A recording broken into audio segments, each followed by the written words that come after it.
Mark, what's your kind of general thoughts on the test that Aberdeen will provide?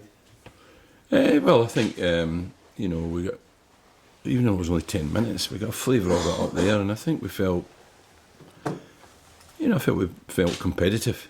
So I think we can give them a game. I think they're one of the top 4 teams. There's no doubt about that, and we'll finish in the top 4. So it'll be a difficult game, but we're at home. Generally, we've been doing quite well at home. I think we can be positive going into the game, and try and do well. They've obviously had their own difficulties recently. Do you read anything into that? Can that benefit you in any way? To be honest, I don't really know about their difficulties. They lost at Ross County, but they had a couple of draws. I think that, I've said this about us all, and that includes the top teams as well. We know whatever happens in one game practically has no relevance to the next game. We all can go back and win a game after losing and lose a game after winning, so it's no different for them. So we've just got to assume that they'll be at their best, and they've got a great pitch to come here and play on. So I think they can come here and think that they can get back their form. So we've got to make sure they don't. Is it as simple as just getting out the same game plan as you had at Pittodrie the other night? Or is it No, it's not. It's not. I think that one of the things that will happen. It's very difficult today or tomorrow to sort of forward guess what they're going to do, because quite often when you do have a couple of bad results, you start to look to how to change it, and that can mean personnel, it can mean shape. They'll have seen the way we set up there. They maybe not be sure about how we'll set up. So I think second guessing them is very difficult until the team comes in. First of all, you get the team sheet, then maybe you can make something of it if there are 2 strikers in there, for instance, or if there's only one, then you can work things out. But once they get out there, then you can see the shape, and then we'll adjust accordingly. I think I've said this recently. One of the things that we've got to do is match people up.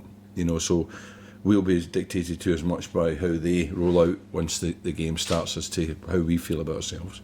You made a strong case for Motherwell's youth department the other day. How much of a boost was that result the other night? Yeah, we just all wish we'd been there. The pleasing thing, in a sense, apart from the result, is the fact there were no overage players playing. It was all, and in fact, the 2 of the senior members of that squad, Jack McMillan and Ross McLean weren't playing. So from that point of view, I think it shows you the good work that's going on, both in terms of recruitment, development, and that Stephen Craigan's doing, really a good job. Is there a few of those guys who are ready to make the jump? Well, a couple of them have. A couple of them have been included. They've been on the bench. I don't think they're quite ready, but I think that our introduction of these players has got to be that way. It's got to be incremental, but we have to keep just putting our toe in the water, and to make up the squad that we need on any Saturday, there's a certain percentage of them required, so they will get their opportunities. And for instance, coming back, I've said to Craigs this morning, who was outstanding, who's the guy that deserves, out of what happened the other night, deserves to be, for instance, even on the bench on Friday night. And that is very important that these boys get that reward. And he said Dylan Mackin.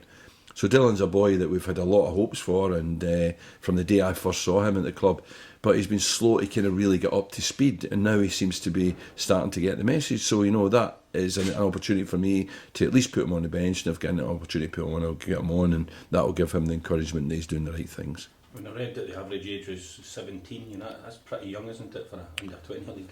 Yeah, I've no idea. For instance, I don't know what their team was in terms of their age. They might have been the same. Maybe younger. I don't know. But all we can do is keep putting these boys and keep working with these boys, and, as I say, incrementally get them involved with me and get them out there as often as we can.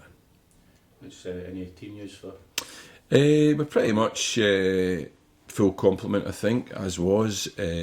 Scott McDonald and Stephen McManus haven't trained all week, but they've not trained with a view that they will be available on Friday night.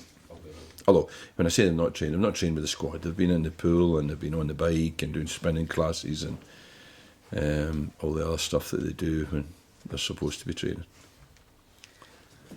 All right. Thank you. Cheers, guys. Thanks.